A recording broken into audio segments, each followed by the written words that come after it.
All right, guys. Well, thank you so much for tuning in. It's Sarah, and I've got today with me Dr. Becky Campbell, who I've been following for a while. Histamine intolerance, I feel like it's a medical problem that most doctors don't have any clue about. They don't know where to start. And so what she has done now, she has two books out, which I will link below this video. One of them is all about the thyroid, which is something that she has personally dealt with. And then the next one, that's the most recent one, is about histamines.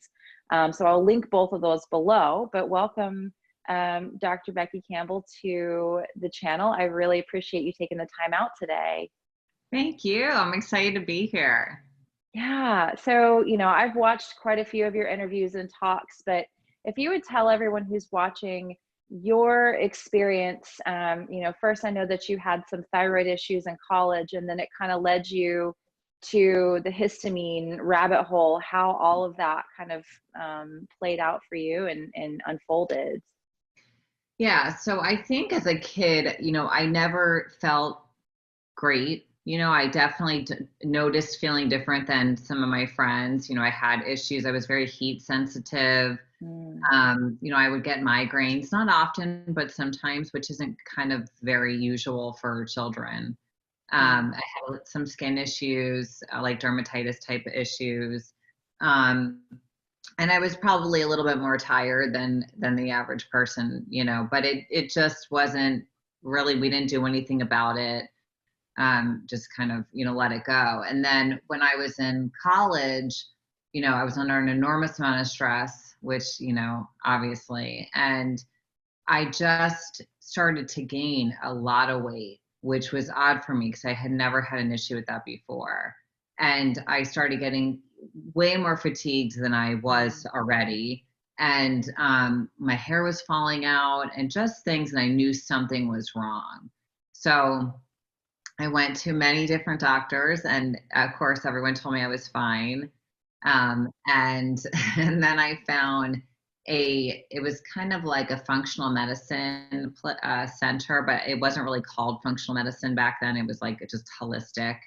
mm, And they looked at my thyroid really thoroughly, and then they did a stool test, and they did testing on my adrenals and my sex hormones and food sensitivities and all this stuff. And they found so much going on. I had hypothyroidism, I had mm. candida and parasites and high cortisol and all these things that drive both thyroid disease and histamine intolerance. So then I worked on my gut health, and I worked on managing stress better, and I changed my diet, which was never really bad, but I took out gluten and dairy and sugar and all that, and I felt a lot better.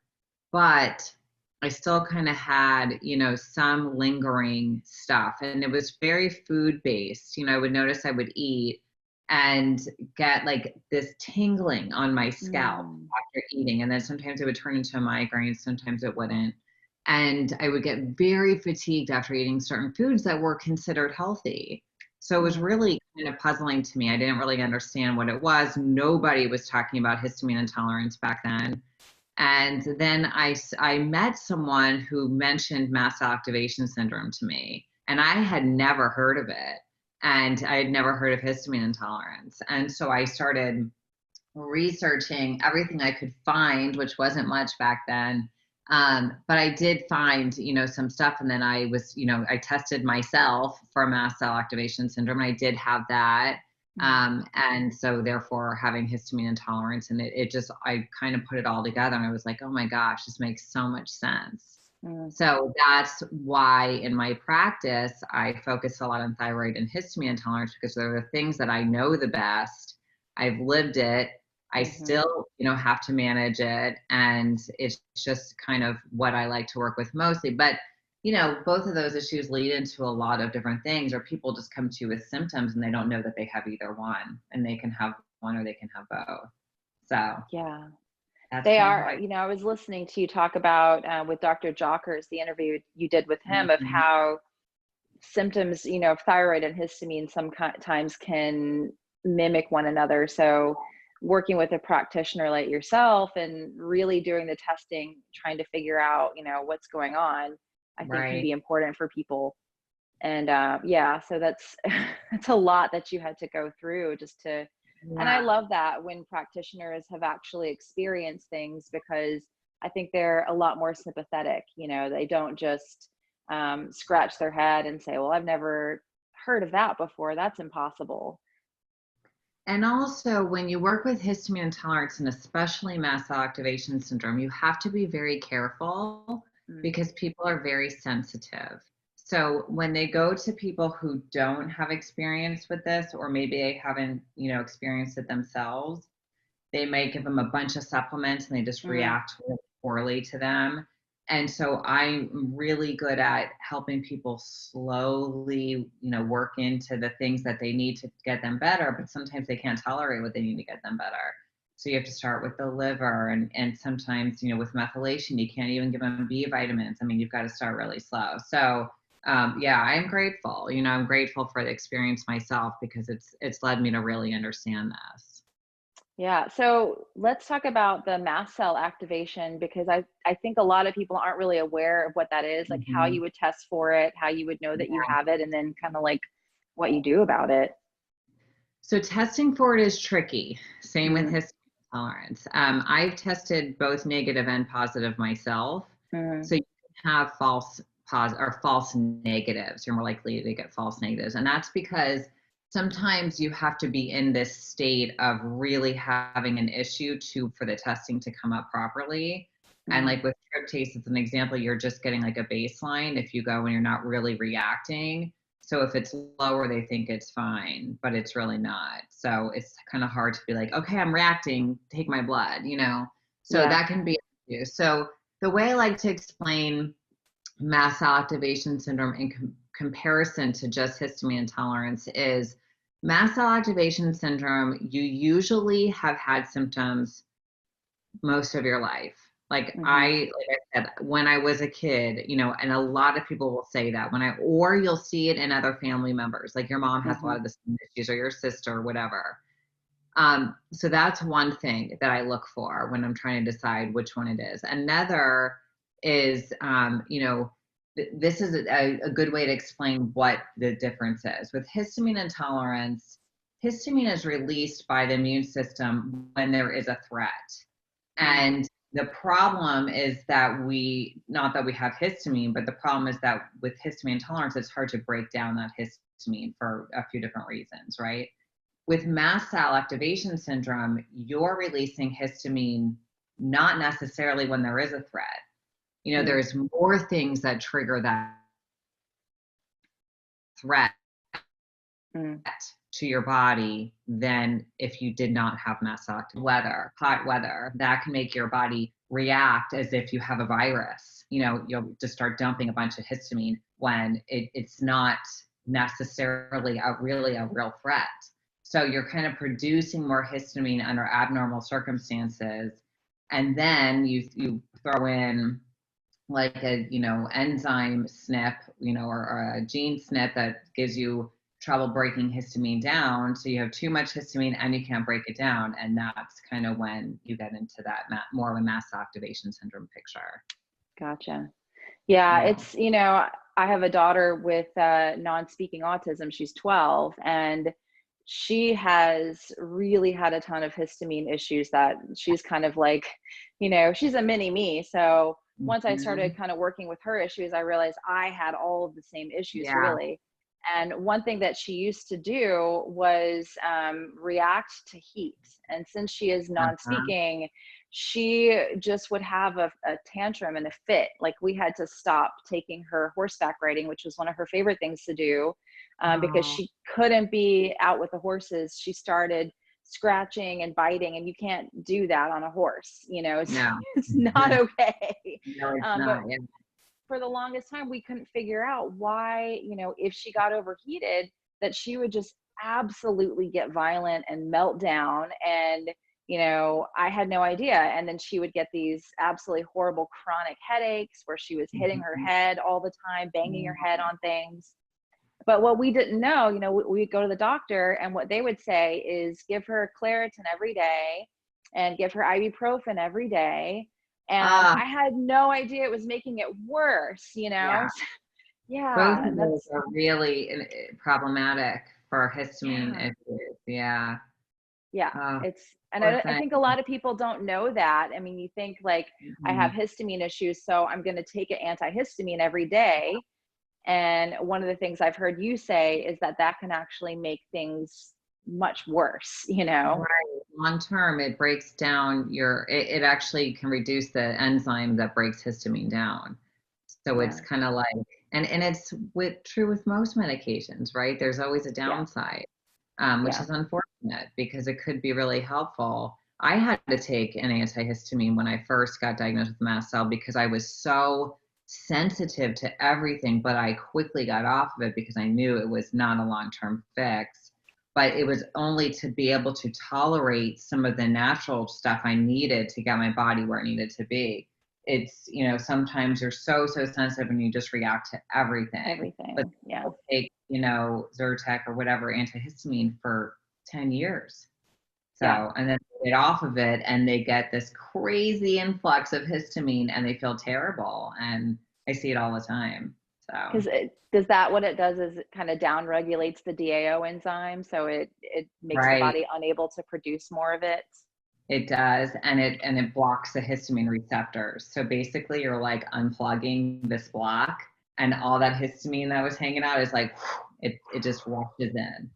Yeah. So it's intense. Yeah, Yeah.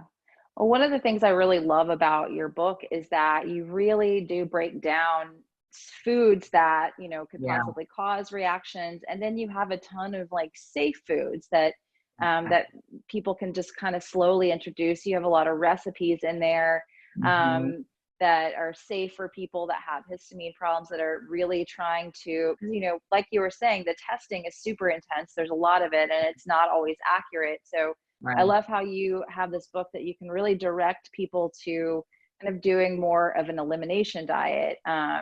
Would you talk about food a little bit and how all of that really plays a role in the histamine issues?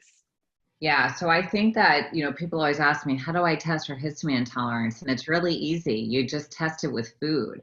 So I have a handout. We can link to it, but I'm just going to show you Yeah. guys in the book. Basically, it's like these are the symptoms, right? Which we can go Hmm. over if you want. And then I have the foods. Hold on, like a list, a yes, no, maybe list. So my goal is to get you eating as many foods as possible. So it looks like this. So I have you eliminate the no foods first, which are the highest histamine foods, are the foods that can make you the most reactive. So to test if you have histamine intolerance, what I ask people to do is I say eat the foods on the no list for a few days. If you don't already know you have it. Eat the foods on the no list, like eat a bunch of fermented foods and drink some alcohol or Mm. whatever for a few days. And if your current symptoms increase or you get any new symptoms that are on that list, you have histamine or you probably have histamine intolerance. And then you take all the no foods out and give yourself at least a week without those foods there and eat mostly from the yes list. And if you start to feel a significant difference, which when you start eliminating those foods, you really do respond Oh, quickly, yeah. then histamine intolerance. And you don't need to go spend a bunch of money on testing to tell you that. So that's how important food is, in this picture. But Yeah. yeah, it's more about it's not about me trying to get people to eat a limited diet their whole life. It's let's take the foods out first. Let's see what could be driving this issue and work on that, whether it's poor gut health, hormone imbalance, thyroid issues can lead to this, whatever is driving the histamine intolerance itself. And then we can start going back and adding some of those foods and see how you respond to it. It's really not about, well, you can't eat anything. Because personally, I love high histamine foods. I could Yeah. probably survive on all high histamine foods and be totally happy. So, um, the thought of never eating a high histamine food again is not fun. So I do eat high histamine food now, but it all depends on the histamine bucket. And I've heard you talk Mhm. about this. I talk about it. Dr. Jackers talks about it, Yeah. and it's just a really good way of kind of explaining to people what it looks like. It's a good visual. So you basically think if you have a bucket and you fill it with stress, and you fill it with vitamin deficiencies, and you fill it with gut infections that actually literally produce more histamine in the body, estrogen dominance. Let's say you fill it with those things and you go to eat a high histamine food, you're going to respond poorly. But if you work on those things in the bucket, you get that bucket as empty as you can, and then you start trying to introduce some higher histamine foods, you should be able to tolerate them better. That's why a lot of people can eat whatever they want on vacation. They're like, why do I feel good on vacation? I can't eat what I want. I'm like, because you're not stressed. You're not, your bucket's empty. So, Yes. so Yeah, that's what I'm having people do in general, is emptying that bucket, no matter what condition you're working with. It's really driven. A lot of it's driven by the same stuff. So you just want to kind of work on all those underlying causes, and then you can really manage the issue so well. yeah, it's amazing how that, I've kind of been on elimination plan diet myself for a while, and I didn't really know that I had a lot of histamine stuff. I mean, I didn't know it was histamine because we can talk about symptoms a little bit, but I haven't drank wine in years, but every time I would drink wine, I would get all flushed all over the Yeah. face immediately. Yeah. I would get a runny nose. I would get itching on my body, and that was just from wine. I mean, let's not even talk about some of the other foods, like spicy peppers would always make my nose run. And I just recently, I'm trying to get avocados back in my diet because I just love them so much. I can eat them every third day without a problem, which is big progress. But when I first reintroduced them, I was getting these heart palpitations and severe anxiety. And I was like, this is weird, so there's so many histamine intolerant symptoms. Can you talk about some of those, or, what you've experienced, what you see with other people having? Yeah. So, vertigo is very common, and not just vertigo, but, like orthostatic hypotension. So like going from sitting to standing and getting dizzy, that's really common. That was one of my biggest symptoms. Like I said, even as a kid, I noticed that happened to me a lot. Turning red, getting red easily. We've all talked to people and you look at them and their face is bright red, and it's like they really easily turn that way, or they stay that way. Hives can be an issue. It doesn't have, people think you have to have hives, but you don't. You definitely don't have to have hives. Dermatitis. So I used to get kind of like around here, and I could get it, like you said, drinking wine. I mean, the next day I could be normal and then wake up like a mess. Diarrhea, because histamine is kind of excitatory, right? So it kind of, and that's like insomnia, like it excites your brain. So it makes it hard for you to shut it off and go to sleep. Let me think, what else? Heart palpitations or rapid heart rate. If you're eating and you notice your heart's pounding, and it only does it with certain foods, see if those foods are high histamine. So those are probably the most common, like eczema, which we talked about under the dermatitis. But those are probably the most common, anxiety, fatigue. So, panic attacks, it really does impact the brain, and it's a neurotransmitter. So, if you don't know what that is, it's a chemical messenger, basically. So neurotransmitters like histamine can affect what other neurotransmitters are doing, like GABA, which is the neurotransmitter that helps you to feel calm, and serotonin, which gives you a sense of well-being. So people can get depression and anxiety and stuff related because the histamine is affecting their other neurotransmitters that affect those issues. So it's really powerful. It can be really powerful. It can be a good thing too. Histamine can make you more motivated. Because it is excitatory, it can make you want to, a lot of people who have histamine intolerance are very motivated people, but you don't want to get get it to the point where you can't calm that down either. So, insomnia. And insomnia is another one with my daughter. Like, she had the worst trouble. She would just wake up and stay up, and then doctors are like, oh, it's autism. I'm like, that's not an explanation as to why we're not sleeping just because it's autism. Like, that's dumb. Like, there's Right. something else. And it wasn't until Yeah. we really kind of went on a journey with her and tried to support her liver and heal her gut and bump up that DAO enzyme, that now she's sleeping like through the night. Every now and then she'll Mhm. have a bad night, but for the most part, it's like, oh my gosh. And this whole Right. time, all that, she's 12 and a half now. And it's like, for all these years, we've lost so much sleep. And when I Yeah. look back at what I was feeding her, people don't understand that a lot of these like superfoods Right. are actually very high histamine, like bone broth, avocado, the sauerkraut, the Yeah. fermented foods, like you were mentioned. I used to give her kombucha every single day, I used to drink thinking, kombucha, and I'm like, why do I feel so weird? But it's everyone else is drinking it. It's supposed to be good for your gut. And right. I'm drinking it. I'm like, these make me feel terrible. Yes. Yeah, and she Yeah. loved it. I mean, I almost feel like sometimes you can get addicted to the things you're allergic to. Like, Mhm. and she was addicted to the kombucha, but when I got her off of those, that was huge for her. Yeah. So, there's so many little things that can just lie in plain sight. And the one thing I love that you mentioned was that stress connection, because Yeah. at the very beginning of the pandemic, everything was crazy. My histamine issues were off the charts. Yeah. I was like, I've never had heart palpitations from an avocado before in my life. What is Right. this? And I think we give too much emphasis on food, and I have my whole channel and everything is like somewhat food based, but it's also, the other part of it is yogi and yoga, and like, Exactly. you got to reduce your stress. And so, tell me a little bit about, the stress histamine connection, what you see. Yeah. I think it's honestly the number one driver, really, if I Mhm. could pick one thing I do.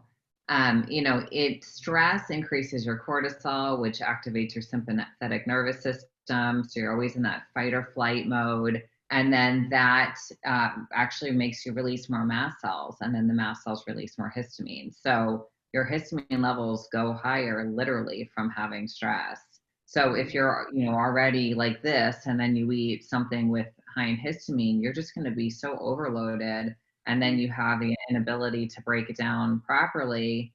You're gonna be very symptomatic, and so it's a huge component, and that's why with everyone I work with, I talk about how important it is to practice meditation, Mhm. and whatever it is that works for you, whether it's journaling, spending more time with friends, saying no to things, doing things like setting boundaries and doing things that you need for yourself to make yourself feel good and happy and like you can manage things, you really have to do, and not caring what other, people think about your boundaries, because it's your health is more important than anything. And like, you can't be a good mom if you're not Mhm. feeling well, and your daughter really needs you. And I have three Yeah. boys. I mean, Oh. so really your priority needs to be your health, because you can't give in to other people unless you really feel healthy yourself. And then everything's different. And so managing stress is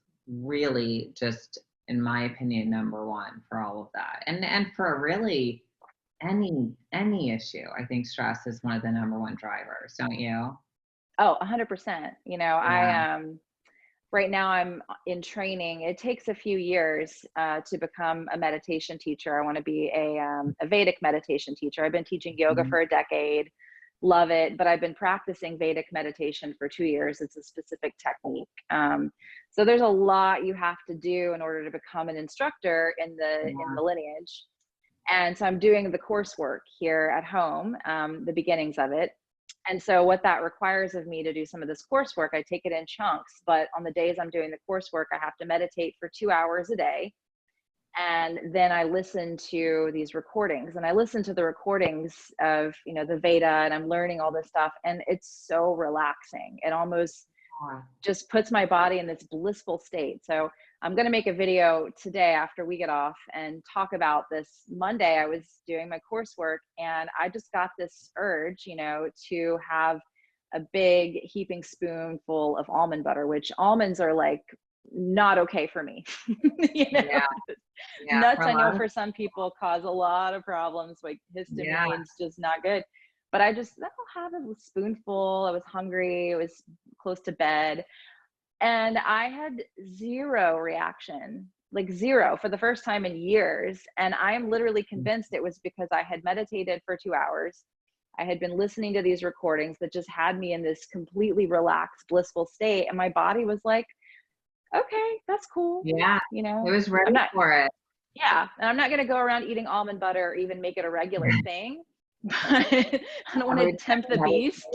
But it was just such an important lesson to me of like, okay, like handle the stress, like look at that part of your life and really do the self-care. And yeah, the food I think is important, but we just overemphasize it so much in our healing journeys. You know, Yeah. it's yeah.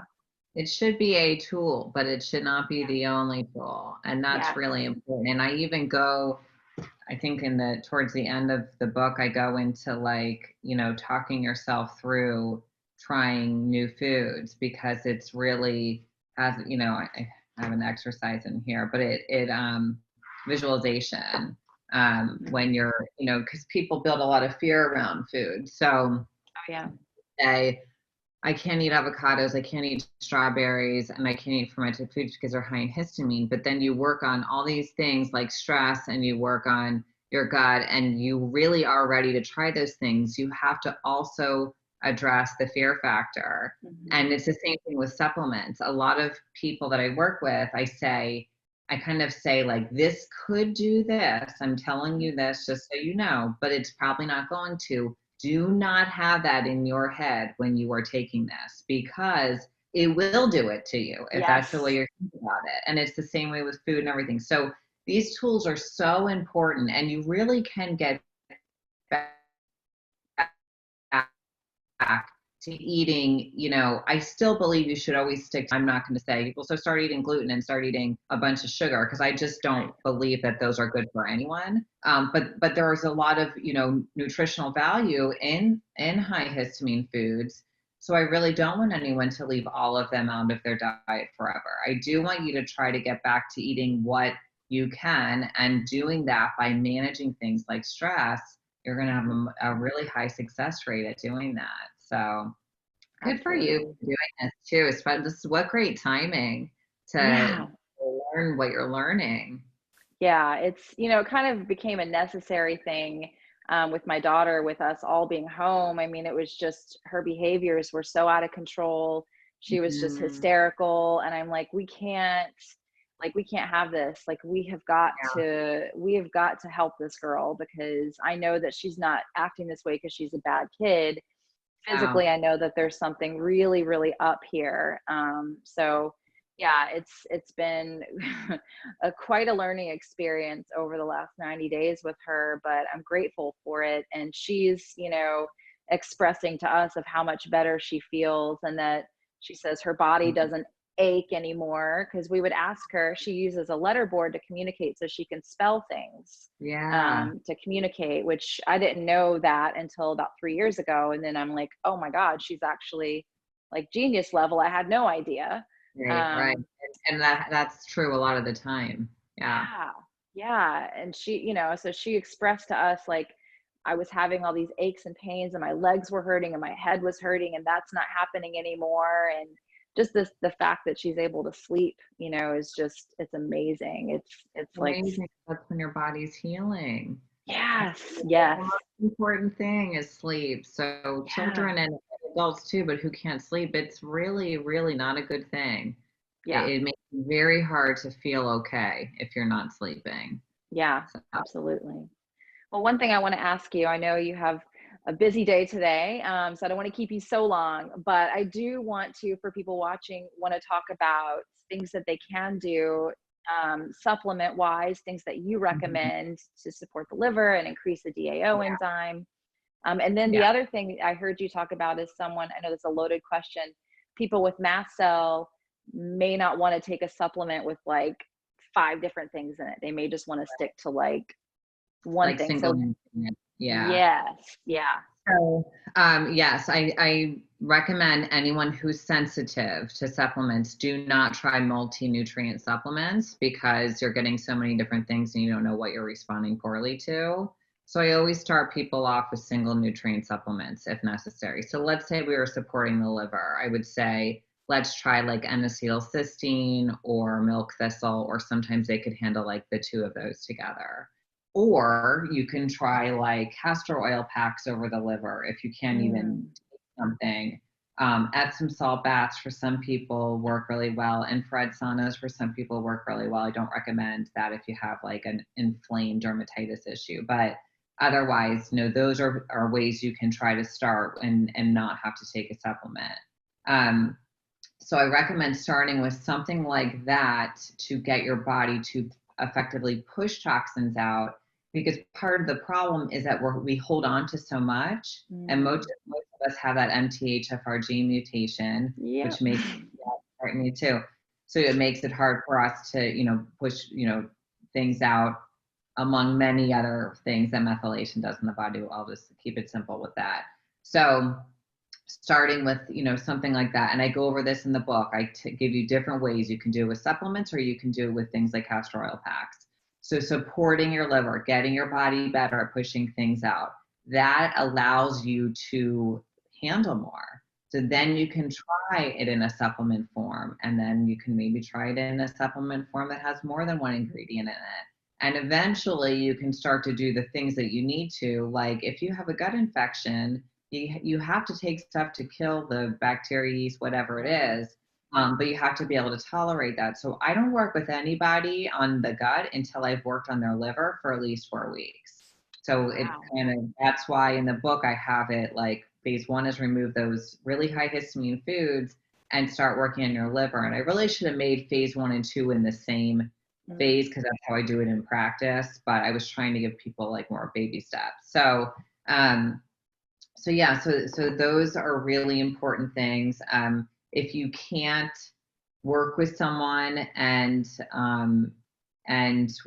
get testing for your gut, I do not recommend assuming you have something and then taking all these supplements thinking you have something, because everyone thinks they have candida, and I can tell you that in thousands of stool tests I've done, most people don't.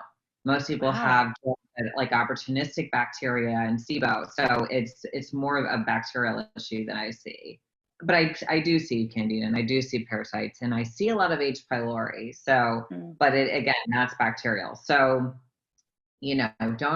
don't read and assume you have something and go on some crazy protocol that you don't, especially if you don't tolerate supplements well, because you're just going to have die off and you're going to feel terrible, and it's really not going to help you.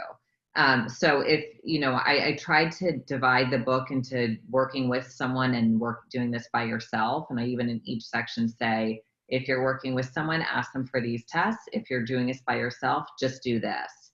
So it's basically like, if you can do the testing and you can do the treatment protocols, that's great. If not, let's work more on stress reduction and work on things you can do at home safely, and single nutrient supplements, or, mild liver support and that kind of thing. And, starting with the diet. And then once you've done that for a little while, then let's start reintroducing some foods, but never high inflammatory foods. Like I said, going to be foods I don't think you should ever introduce. But if it's nutrient dense food like avocados, and you feel you're ready, you've made great improvements with the diet and the lifestyle changes, and you're ready to try something like that, because that's really beneficial for you. So that's probably the best advice I can give you for doing this on your own. Awesome. And people can work, do you have a virtual practice, or is there a way people could actually work with you? Yeah, I have a virtual practice. I used to own 2 brick and mortar practices, and I started working with so many people all over the world. And I was like, why am I, sitting in this office all day? So and paying rent and yeah, and had 12 employees. So I closed those down and I started working only virtually. So I work with people everywhere. So, and I have 2 really great nutritional practitioners that work with me too. So we're a good team. Wonderful. Well, I'll make sure I link that below your website where people can get in touch with you. I know you're also on Instagram because I follow you over there, and I know you have a YouTube channel, so I'll make sure to link that below. And your 2 books. Is there anything else? Any other way people can can find you? Have I left anything Yeah, out at all? my website, drbeckycampbell.com, and everything's kind of linked on there. But yeah, I really appreciate you having me because I think you have a great YouTube channel. So Oh, it's thank you. really an honor to be on here. So thanks, Thank Sarah. you. I appreciate it. And I know this is going to help a lot of people. So I do appreciate your time, and we'll definitely stay in touch. And Yes. yeah, we'll talk again. So thank you so much for Okay. coming on. Yeah, thanks for Awesome. having me. Bye, everybody. Thanks for watching.